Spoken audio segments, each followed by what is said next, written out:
And I am live. Welcome to another episode of Mondays with Miko. I am so happy to be here with everyone today at 6 o'clock. I'm trying out this time. I actually may move it back to 7 because it's hectic, finishing up at 5 and hopping right on at 6. But I am here. And for those of you that are watching on replay, I thank you so much for watching on replay. Let me move this ring light back. Here we go. It's still in my eyeballs. But anyway, thank you for watching on replay. And I am so excited to continue to have this conversation with you, right? So let me just do one thing on my phone and then I will get started. I mean, I could really use a producer. Somebody could help me produce these shows. Let's see. One thing, and then I'm gonna go ahead and get started because I do have a lot to cover today, and I'm hoping to kind of get this down to a time schedule. All right, I just want to share it to my personal page. All right, there we go. All righty, so today, what are we talking about, guys? Today's topic is Project Phoenix. And I'm excited. I'm excited to talk to you about Project Phoenix. But before I get into Project Phoenix, I did want to remind everybody that today at 7:30 there is the Mullins. Mullins has a football game. Yay! So I still can't make it out to the bleachers just yet. Just yet, I can't. I'm still unable to make it out to the bleachers, but soon I will be there. Um, and but for those of you that can go out, let's support our guys and gals. We have the best marching band in the South. Love them. The Shockwave of the South. And we have the absolute best cheerleading squad. So I when I go, I'm checking it all out, y'all. I'm watching the game. Can't wait to have time to see the band perform and also the cheerleaders. All right. So on Mondays with Miko, each week, especially as we lead up to the election, and also just to bring people up to speed on kind of what I've been working on since I've been mayor, I'm going to be covering different parts of the agenda. And I'm also going to tell you what has been difficult to get done, right? Because at the end of the day, it's the people that own the decisions for their community. And so a lot of things, I've been trying to. Am I locked? Hold on. I'm looking like I'm locked here. Can you guys see me? Oh, nope. I think I'm good. I was frozen for a second. All right, if you're with me, just let me know. Um, really, the best way for me to see the comments is it's going to be on YouTube and also on the Friends of Miko Pickett page. So Mayor Miko Pickett page. Okay, so what I was saying was as I'm going through kind of what the agenda is, because when I ran for office, I said I was going to work on city beautification, economic development, and housing. Boom. Right. So I went to work. I was elected and I went to work. But guess what? Your mayor did not know I had never been in politics before. And I learned quite a few things. And a lot of stuff, some stuff that I wanted to do didn't happen. So, everything that I am sharing on Mondays with Miko, everything has already been shared in regards to these couple weeks during our regular council meetings, right? Which is why it's really important for people to attend those council meetings. There's a lot that indeed does happen at the council meetings. Okay, so today I am going to continue to talk about housing because Project Phoenix is part of housing. And I'm going to talk to you guys about how housing and economic development, that they're not separate, right? Housing and economic development, they do connect. And we're going to look at how they connect, right? So before, again, I jump into Project Phoenix, we're going to talk about kind of that whole circular lifestyle from life cycle, from housing to investment to jobs. And and why am I doing all of this? Because as mayor, one of the things that I do, and I do a lot, is I talk to other mayors. I attend economic development summits. I go to SCASIT events. I listen, and this is all open for us. We get invited to like this seminar and this webinar and this online. And when we're doing that, we get connections and people say, hey, look, this is what you can do for your city. This is how it works. You can be connected here. You can be connected there, right? So as mayor, in our current form of government, I can't make any of those things happen, but I can bring it to the table.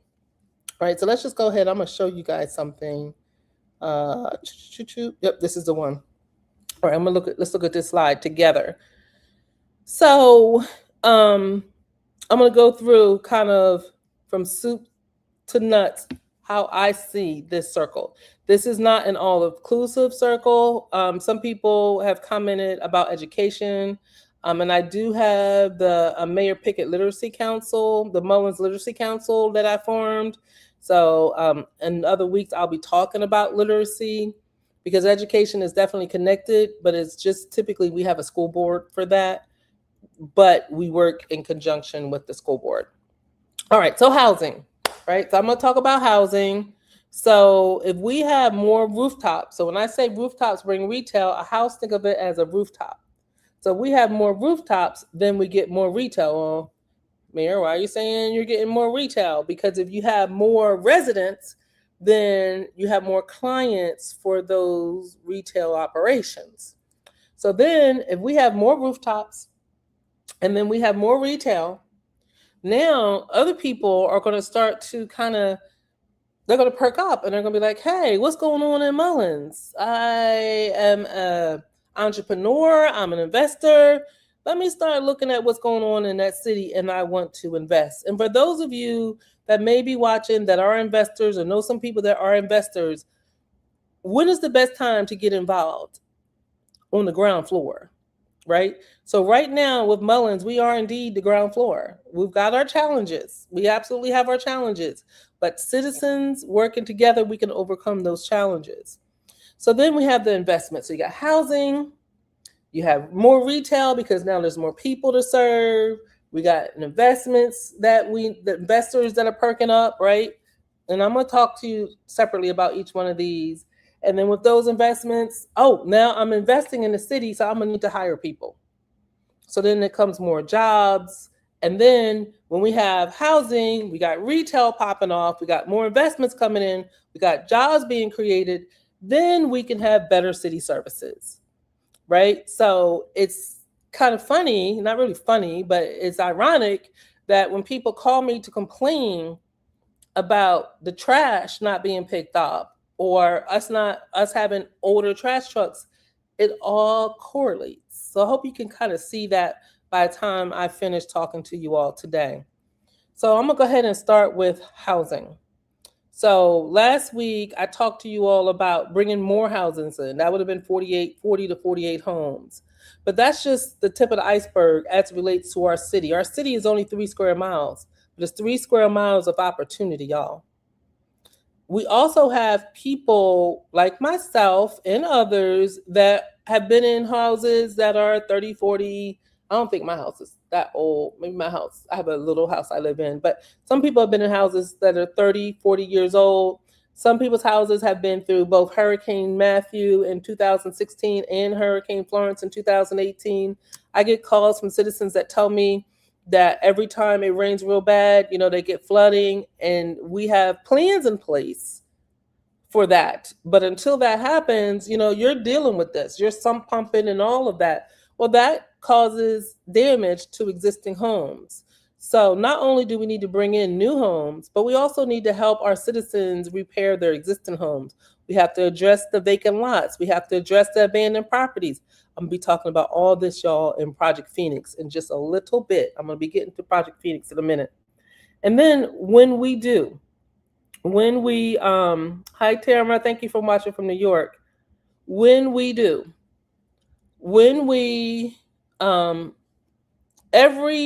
think about it like this, y'all, There's a house that just burned down over on North Side, right? That's tax money walking out the door. So these houses that are abandoned, burned down, people don't live in them, that's less tax money. So if we put people in houses, if we and track investors, and investors are building new homes, flipping existing homes, that creates a tax base, which in turn puts right back into the city coffers. All right. So I'm gonna be spending more time on that. So I'm gonna keep going.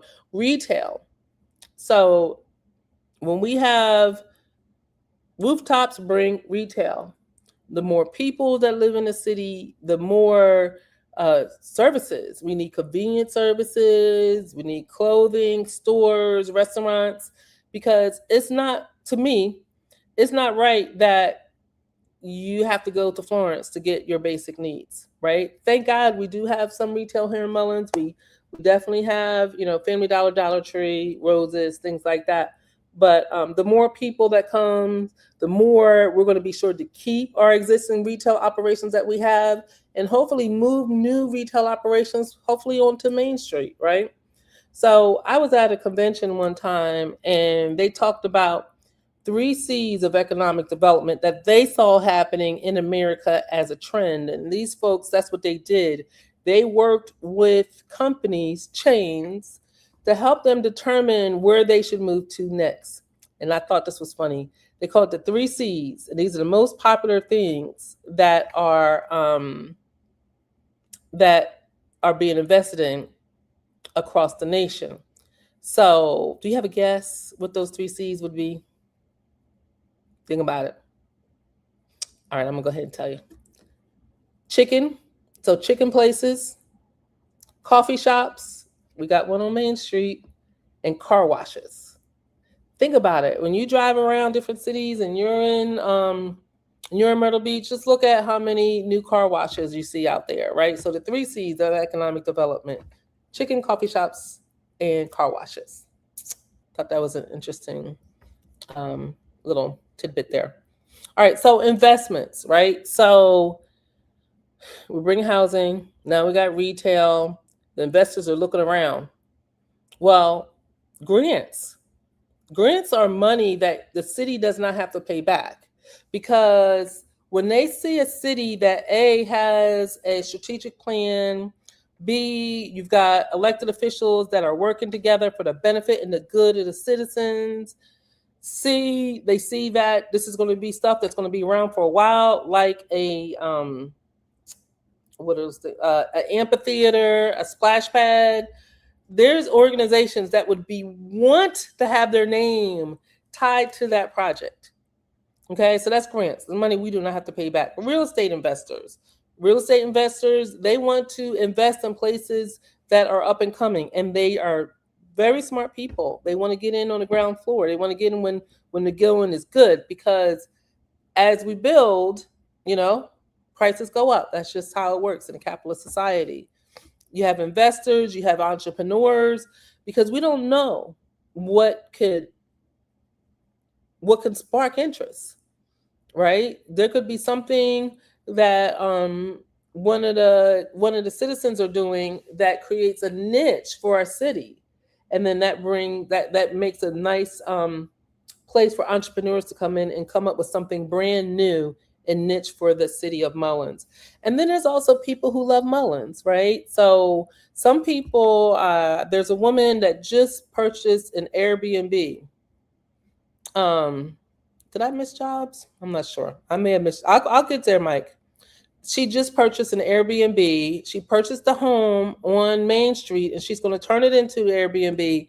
It's directly across from the park, which eventually we will have an amphitheater, and we will have an amphitheater and a splash pad playground for the kids. That's pretty cool, right? So she got in on the ground floor. She bought a house. She's going to turn it into an Airbnb, and man, you could come there. It's gonna be rented all the time. So that's what I mean by getting in on the ground floor. Jobs. So perfect timing. Mike said no jobs though. So here's the thing, y'all. We have 3 abandoned factories in Mullins. And I wasn't here during those days, but people talk to me all the time about when Marva Lance was here, and this was here, and that was here. And those factories are still left behind. One of the factories is indeed, I can't speak to it right now, but the Sopaco, there's an old Sopaco that's on, I think it's on Park Street, that is actually sold. So more to come on that. But let's think about this.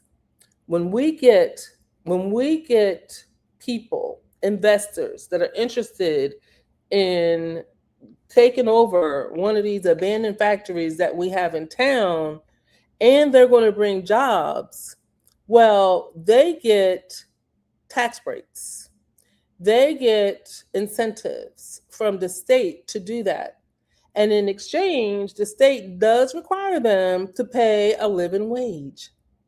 So these would be living wages in our backyard. So, Mike, hopefully you can see how when we connect housing to retail to investment to jobs, right? So one of the things that I drive by and I see these abandoned factories and I'm like, we got to put somebody in there. We got to recruit. So economic development, they are working. They have our factories on their list. Marion County Economic Development, they do a great job. These things take time. But the thing is that they have Mullins on their mind. And that's what's really, really important. So, so we want jobs and we want living wage jobs. And check this out.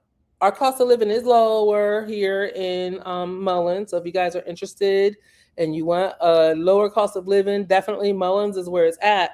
So when we bring in these living wage jobs, our quality of life is going to be a lot better, right? Why is our quality of life going to be a lot better? Because our costs are already somewhat lower than in the rest of the country. So, and in other parts of South Carolina, that's because we have opportunity here. We have opportunity that we can work together to make happen. Now, we got work to do because it's been a while since we've had investment in those factories in the city of Mullins. So one of the things that employers want to know, and they ask me, is, well, what's the workforce look like? And, I have the conversation with them. I said, we have a workforce that wants living wage jobs. We want living wage jobs. But we need to get our workforce ready. And this is where you come in. If you live in the city of Mullins, is that we have to get educated about how to show up for work. We need to know how to do resumes. We need to know how to, what's appropriate to wear on an interview and how to conduct an interview. And these are not skills that are easy. So I hope that nobody is offended by me saying this or they take it a certain way. These are not skills that are easy. And if in the past you've kind of got a job because somebody that kind of hooked you up for a job, you never had to go through that. So a couple things that I'm going to jump over to the foundation a little bit. Summer had a question. I'm sorry, Summer. I'll get to you in a second. A couple things that the foundation is going to be doing is they are going to be creating a workforce development. When I say the foundation, I'm talking about my husband's foundation. Pick 42 Foundation is going to be creating a workforce development program where adults could come to that program and they could learn about resume writing, how to show up, mock interviews, stuff like that, right? So that makes it an even stronger argument for when your elected officials are sitting down with future employers. Yeah, we could say, yes, we have a workforce. Yes, we want these jobs to pay a minimum of $21 an hour. You can have those conversations and you can say that our workforce is going to be ready. Literacy and readiness, that goes along with having, taking advantage of some of the ACT programs, because employers, let's say they're going to move into one of the factories, they may say the jobs of the future is a forklift operator, right? So we need to get our people trained. to be forklift operators or welders, right? So somebody's moving in town, we can say, yes, welders, great. We're working with our ACT program and we're going to bring a welder program to ACT so that we could train people, local folks, to go through that training so they can work at your job for those living wages. Now, I will say this is that, employers will say, hey, look, and I want skin in the game too, right? They will say, you can use part of my factory to do your training, or you can use my parking lot to train your CDL drivers, right? That's what that kind of community investor relationship looks like when we work together. Okay. Training and resources, business growth, and then that all creates stronger families.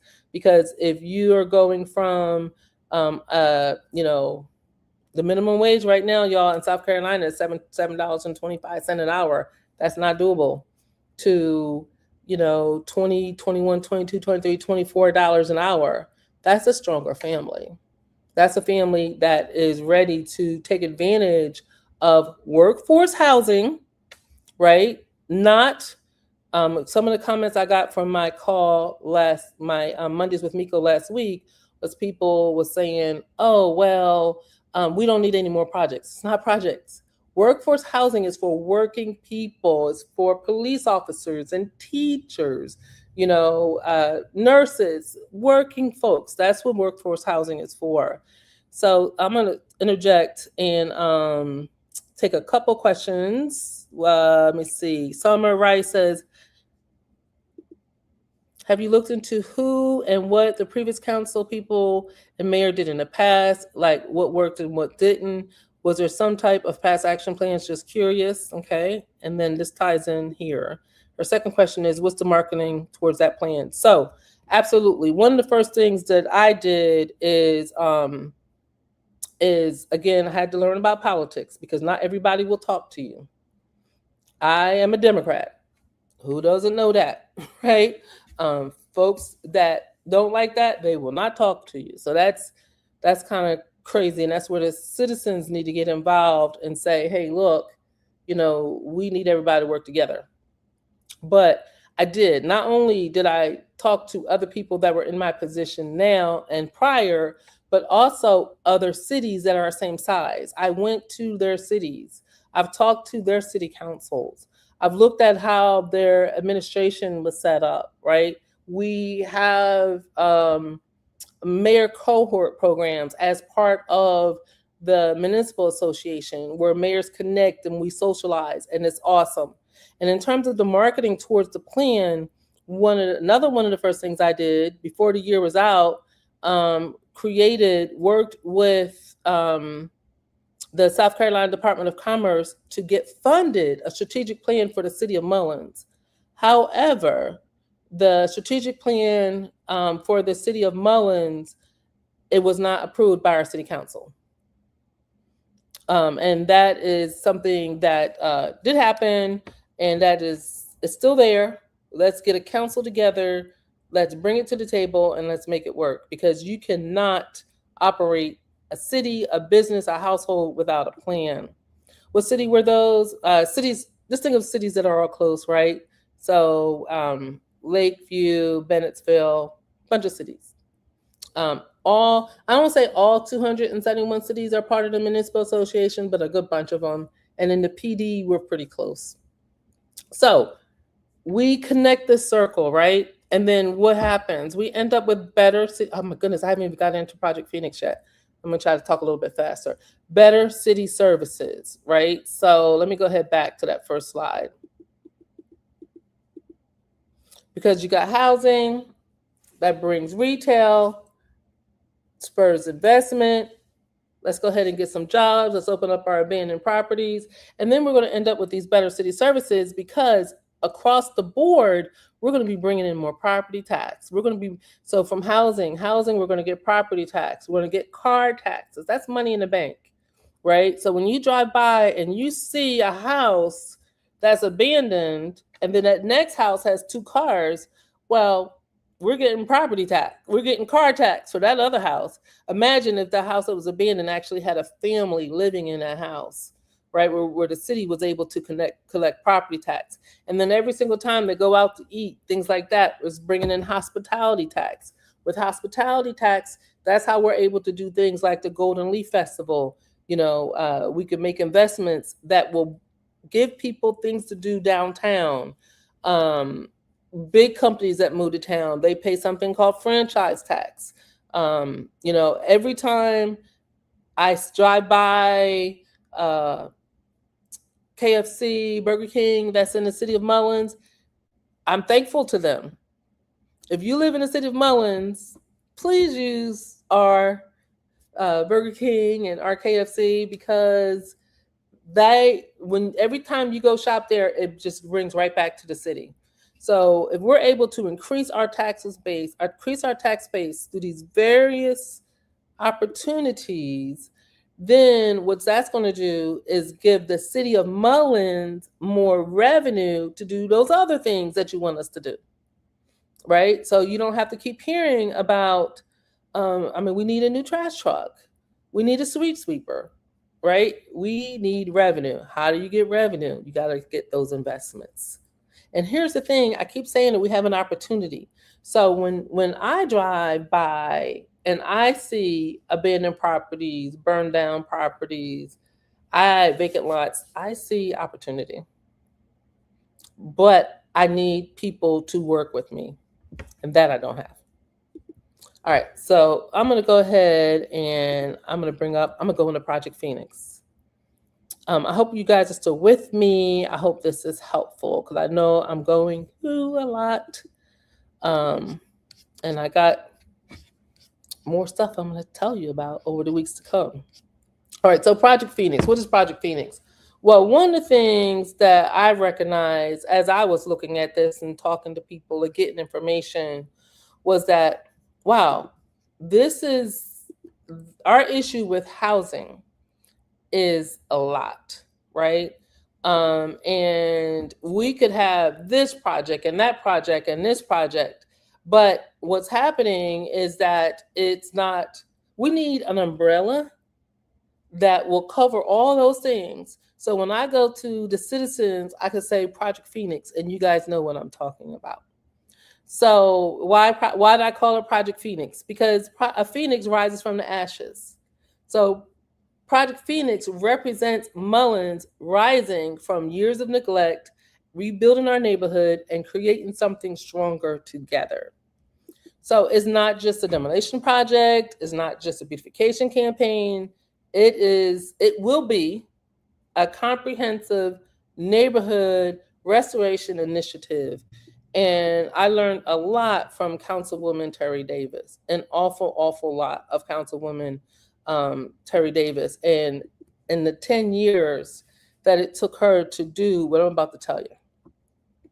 So, we're not throwing neighborhoods away. With Project Phoenix, we're working to restore them, right? So let me go ahead and bring up Project Phoenix again. Mullins has approximately 1,694 homes. There we go. 1,694 homes, right? The city identifies already on the books, about 100 of them are abandoned or unsafe. Before our building inspector left his position, he told me the actual number is close to 200, and he thinks it may even be more. That's a lot. So you got let's just use 1,700 homes, and 200 of those homes are abandoned and unsafe. Not can be fixed, not can be flipped. Just come on down. So, what are the consequences of having that many abandoned houses in 3 square miles? Unsafe living conditions, declining property values. So here you are, right? You're trying to list your house for sale, or because you want to move to something bigger in town, and then the house next to you is abandoned. What do you think happens when that house next to you is fixed up? It increases your property value, just like that. Increased crime and illegal activity. People, living in those houses, health hazards, especially for our children, right? It makes it difficult to get investors in unless investors are kind of seeing the forest through the trees, right? But it's that kind of happens. But guys, I'm not being what's the word I want to use? I'm not trying to be Debbie Downer, right? We did not get here overnight, and we're not going to get out of this overnight. I am looking at this because you, the citizens of Mullins, asked me to do it. And then following what you wanted me to do, there's some folks that didn't want me to do it. But hey, I'm putting it out here so you can see kind of what's been done. So, Councilwoman Terry Delore Davis, she worked for 10 years to get CDBG, so that's the grant money, to tear down homes in her community, in her district. And there's going to be 26 homes torn down very soon. It should be, I mean, I've been saying very soon for the last 2 years, but now it's really, really soon. Those houses should be coming down really soon. And what happens is the house is going to be torn down, and it's going to be the first 13, and then it's going to be graded and seeded, right? Now, those houses still belong to the owners. The city does not own them, but it creates opportunity for those owners to build. They can build anew. They can create investment houses. They can sell. They can do whatever they want to do because they still own it, right? So demolition is sometimes necessary. Like in our case, we have 200 homes. They gotta go. There's nothing that can happen. There's nothing that can be done. That's not including the businesses. That's just homes, right? So it's not a strategy alone, but it's part of the overall project. You see why I'm saying I wanted to call this Project Phoenix? Then there's this one's a lot trickier. The component number 2 is condemnation of abandoned buildings. So let me tell you about this one. So once we get done with these 26, then we can work on another district. We could actually go and apply for another grant. We could also do condemnation. Now, condemnation, I'm learning the prior building inspector, he helped me a lot. He helped me to learn a lot about this. And this is tricky because in this case is where we add enforcement, right? So abandoned buildings, they are violating our city ordinances. They can be fined, right? And then you get fined, you get fined, you get fined. And then you go to court, and then there's a whole process there. Now, it's not about taking people's property without a process. It's about protecting the other residents who live here and following the law. Because we know, I've talked to you guys, I've talked to citizens, and they know who owns those properties that are abandoned, and they're not here. They're in New Jersey, California, Virginia, wherever, right? So condemnation is something that we need to be very serious about. And I believe it needs to be part of Project Phoenix. It needs to be brought to the table. Now, it's going to be a lot harder now because we have decided not to hire a building inspector, our building inspector / building official. We are using the mayor and the county for that. Now, I am very grateful that the county is even considered that as an option because we need them right now. We do. We got a lot that we need to do in our city, and we need them. And the county is it's a great partner.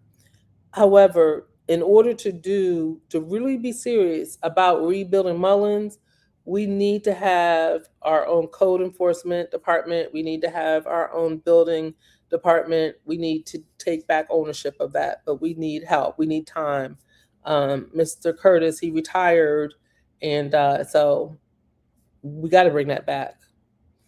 So component number 3, let me go, that's on the next page. Component number 3 is the home repair program. Now, this is super cool, y'all.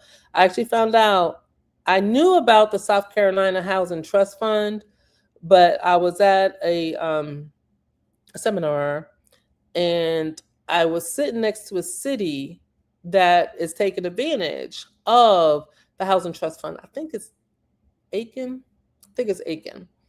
And so what the Housing Trust Fund will do is it will assist low and very low income homeowners with home repairs, roof repairs, HVAC systems, structural repairs, health and safety needs, up to $75,000 in home repairs. Now, the program never runs out of money. It is not a grant. Every single time there's a real estate transaction in South Carolina, money goes into the South Carolina Housing Trust Fund, right? So money goes into the South Carolina Housing Trust Fund, and that's where these programs get funded. Now, typically, the people that were doing the development will be nonprofit. So we do have one nonprofit in town that's doing it, but they got a whole county that they have to do it for.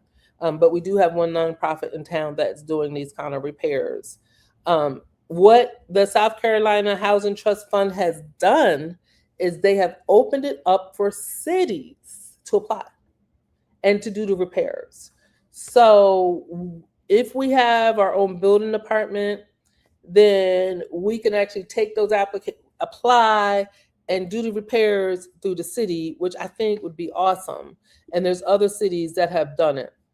So so that's the South Carolina Housing Trust Fund,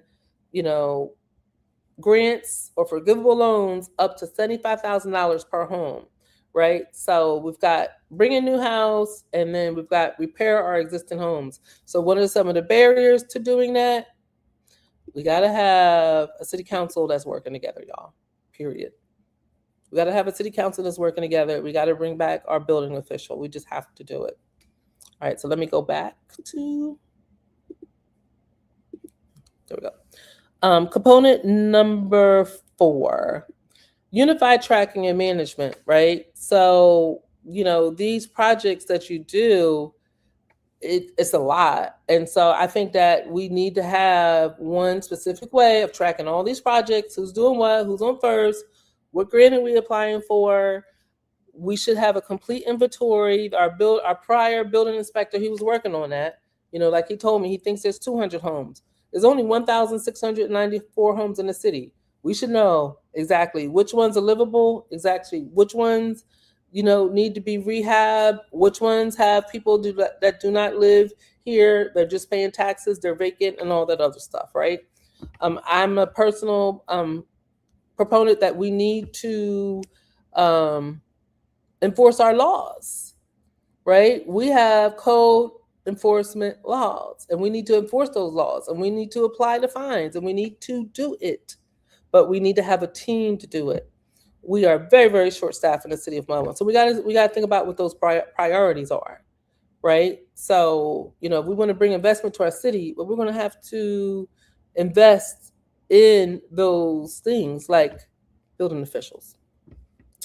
So there's a community impact, definitely a long-term vision, and that is in the strategic plan that was created by the South Carolina Department of Commerce, which when we do get around to approving that plan, it will actually sit at the South Carolina Office of Commerce, which is pretty cool, y'all. It's pretty cool. So, let me see. So really, when I covered today I covered, and I've been talking a lot, I'm kind of over time, but I hope you guys are still with me. I do see some questions. I'm going to come back to get your questions. I covered the kind of circular life cycle as I have heard and learned about it, right? That you go housing, retail, investments, jobs, better city services, and neighborhood investments, they benefit the entire city, not only the property owner receiving assistance. I mean, even our homeowners insurance rates are impacted by abandoned houses and fires.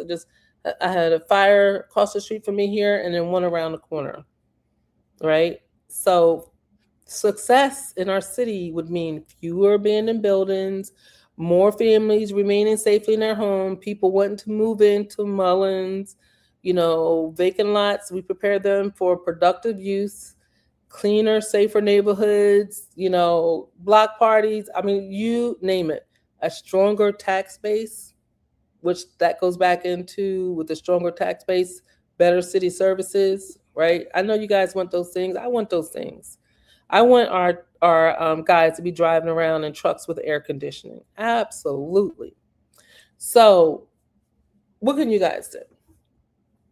I'm gonna ask you guys to watch this episode in its entirety.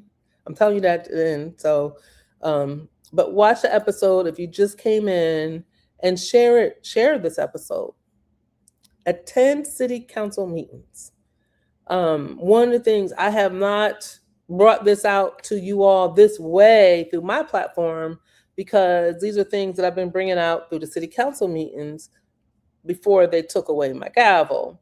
But I would put them on the agenda and I would talk to you about it. But even still, we got 20, 30 people in the city council meeting. We need to get this message out to all the citizens. Ask informed questions about housing and neighborhood restoration. I am available, right? I'm still rehabbing. I have not been in the office like I usually will, but I'm coming back. I expect to be back in the office probably like mid-September. But you can email me, you can call me. I return every single voicemail. I'm on social, so you can hit me up on social. You can submit your ideas and constructive feedback. So, emphasizing the word constructive, right? We live here. We know what we want for our community. All of this, that's just yap, yap, yap. It's time to get to work, y'all. Hold leaders accountable for measurable progress. You look at what Terry Davis is doing in District 3. This is her life work. She holds her community. She drives around. She holds her community. She knows who owns every single house in every single lot. That's somebody who you've elected who really cares. I don't have her experience. I'm learning from her. I'm learning from others, right? And I'm listening to you. You guys tell me something, I'm going to try to figure it out. So, Project Phoenix is more than a demolition program. It's a promise that we will not give up on our neighborhoods, cannot give up on our neighborhoods. We cannot give up on our families or our future. But we cannot erase decades of deterioration overnight. It's not going to happen. But we can build a plan. We can identify funding. We can establish accountability. We can hire elected officials that are going to do the work, and we can begin doing the work. Because the one thing, it's been November, so it's been like 18 months, 19 months, maybe 20 months. November will be 2 years for me. And I learned a lot about politics. I thought naively that if we all wanted the same thing, a better Mullins, that we could work together for the greater good. And that doesn't happen. You have to elect people that are willing to do the work, period. So, rooftops bring retail. Healthy rooftops protect families, preserve neighborhoods, and restore hope in our community. Mullins can rise. Mullins can rebuild. Mullins can renew. And as always, we are stronger together. So whether I'm sharing this with the World Wide Web, because I know Mullins isn't in it alone. And, for those of you that are out there in other cities and you have a mayor that is listening to you, that is showing up at your events, that wants to be there, that wants to see their city, they need your help. They need your help, whether it's a strong mayor system or a weak mayor system. They need your help. If you want your housing values to go up, then you know what? Your mayor needs your help. I'm telling you right now. If you want your children to go to a school and to come back and their grades to get better, we got to all work together. I hate it. I hate what's going on with my city council. You think I want to walk into a room where I know people despise me just for being me? I don't want that. But that's what I face. So How cool would it be if we had a city council that was willing to work together and we walked into the room and we said, we put Mullins on the map. Let's do this. Let's work together. That's what I want. And I think that's what you want. All right, so I'm gonna go to some questions. Let's see what questions are out there, guys. Mike, hopefully I answered. If you're still watching, hopefully I was able to answer your questions about jobs because jobs are out there. Maxine, AI, yes. Workforce development, AI skills. So Maxine is saying, she's excited to see a strong focus on jobs and workforce development, AI education, and practical AI skills. On that, if you want to learn AI, you can contact the Mullins Library, and they're having an AI free training course once we get enough people signed up. And Maxine, she's the instructor there. Marketing, I think I addressed that for you. Summer. Let me see the name of nonprofit in town. We got a couple of nonprofits in town. We got a few, and I like how we work together. My husband is the CEO of Pick 42 Foundation. We have Performing Arts and Sciences. We have Harvest Time. We've got Bethel Word. So we got some nonprofits that do feeding. Pick 42 Foundation, we focus on food, fitness, and fun. Then we have food insecurity. We have Performing Arts and Sciences. It's they do early childhood education, after school education, also providing meals for children, things like that. I have some one-on-one with them. I'm sure they can get you to come. Oh, Summer. She says, have a one-on-one time. I tried. I absolutely did. So, just, and this, I'm not doing this live to tear down anybody. I come out of corporate, right? I spent 30 years in corporate America, and that's how we got things done. Because at the end of the day, and it was all about our bonuses, right? We're going to work together, we're going to make this happen. So what I come to find out in this scenario is that you have to have a team, and it's up to the citizens to understand who they're voting for, not just friends and family members and people that they know, but it's important for them to know that the person, what your platform is, why are you running for office, and who are you going to be beholden to when you're in office, right? What's your priority? So I'm saying this because it is election season, and I'm talking about the city of Mullins, but it goes all the way up, right? The county, solicitor, the governor, like all these folks, y'all. It's time out for people's individual agendas. Time out for that. I told y'all the city of Mullins has 200 abandoned homes.